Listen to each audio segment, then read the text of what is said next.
இறைவனுக்கு உறுதியாக வழிபட்டு தூய்மைக்காக கொடுத்து வாருங்கள்.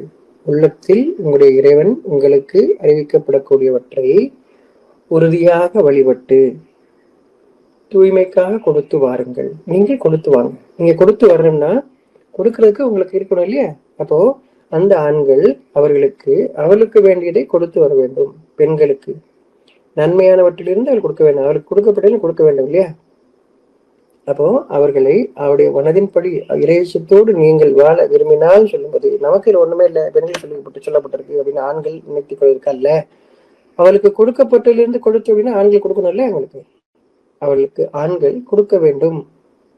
ஒவ்வொரு நாளும் திருமண தொகை என்பது ஒவ்வொரு நாளும், ஒவ்வொரு வாரமும், ஒவ்வொரு மாதமும் அவர்களுக்கு கொடுத்து கொண்டே குடும்பத்தை நடத்துவதற்காக அவருடைய தேவைகளுக்காகவும் அவர்கள் கொடுத்து கொண்டே வர வேண்டும்.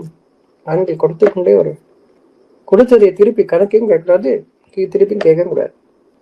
அப்ப அந்த பெண்கள் உள்ளச்சத்தோடு வாழ விரும்பினால் கெட்டவற்றை, வீணானவற்றை அவர்கள் செய்யாதவர்களாக இருப்பார்கள். அவர்களுக்கும் தங்களுக்கு கொடுக்கப்பட்டிருந்து கொடுக்கக்கூடியதை இறைவனுக்கு உறுதியாக வழிபட்டு வாழ ஆண்கள் எவ்வாறு உதவி செய்வது? அவர்களுக்கு கொடுக்க வேண்டியதை கொடுக்க வேண்டும். உங்களுடைய திருமண தொகை என்பது திருமண நாளில் மட்டும் அல்ல.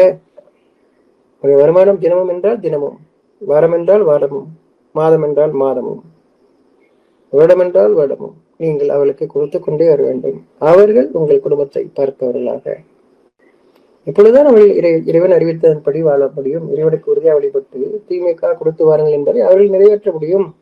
நீங்கள் அதற்கு தடையாக இருந்து விடாதீர்கள். ஆண்கள், நீங்கள் அதற்கு தடையாக இருந்து விடாதீர்கள்.